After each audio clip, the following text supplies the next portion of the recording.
வணக்கம் நண்பர்களே. இன்றைக்கி வீடியோவில் ஒரு டைனிட்டி 12 இன்ச்சி சப்வூஃபரை பற்றி ஒரு ரிவ்யூ பார்த்தலாம்.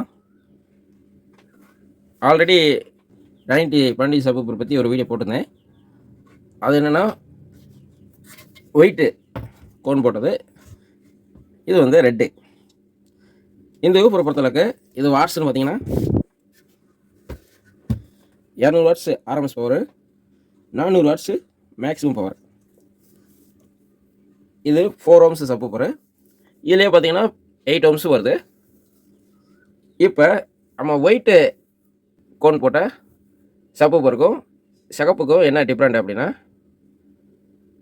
ஒயிட்டு சப்வூஃபர் பார்த்தீங்கன்னா பேஸ் வந்து ஒரு ஸ்மூத் பேஸ் கிடைக்கும். ஆனால் அந்த ரெட்டு பார்த்தீங்கன்னா பேஸு கொஞ்சம் ஹார்டாக இருக்கும். பேஸ் பஞ்சிங் நல்லா வெயிட்டாக இருக்கணும் அப்படின்னு நினச்சிங்கன்னா இந்த ஊஃபரை நீங்கள் சூஸ் பண்ணலாம். இதுக்கு ஆடியோ போர்டுன்னு பார்த்தீங்கன்னா டிரான்சிஸ்டர் டைப்பு நல்ல மேட்சிங் ஆகும். 4 டிரான்சிஸ்டர் இல்லை 6 டிரான்சிஸ்டர் ஆடியோ போர்டு நல்ல மேட்சிங்காக இருக்கும். நீங்கள் ஐசி ட்ரை பண்ணுறதுன்னு பார்த்தீங்கன்னா எஸ்டிக்கு 4191 மோனோ ஆடியோ போர்டு சூட்டபிள் ஆகும். இதில் காயில் சைஸ்ன்னு பார்த்தீங்கன்னா நல்ல பெரிய சைஸாக தான் இருக்குது. இப்போ இந்த காயில் வந்து உள்ள பாபின் இருக்குல்ல, உங்களுக்கு பார்த்தா தெரியும்னு நினைக்கிறேன். பார்க்க அட்டை மாதிரி தெரியும், ஆனால் அது வந்து அலுமினியம் பாபினில் இந்த காப்பர் காயில் சுற்றிருப்பாங்க. இதனால் என்னென்னா ஹீட் வந்து அதிகமாக ஏறாது. பாபின் வந்து அலுமினியத்தில் போட்டுக்கனால ஹீட் வந்து அவ்வளோக்கா ஏறாது.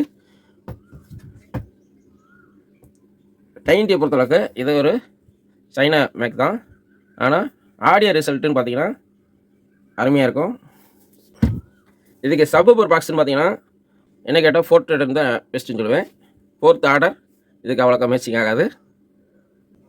அவ்வளோதான் நண்பர்களே, இந்த வீடியோவில் இது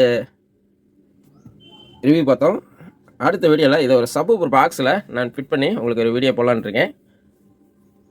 உங்களுக்கு பிடிச்சிருந்தால் ஒரு லைக் பண்ணுங்கள். மீண்டும் அடுத்த வீடியோவில் சந்திப்போம். நன்றி, வணக்கம்.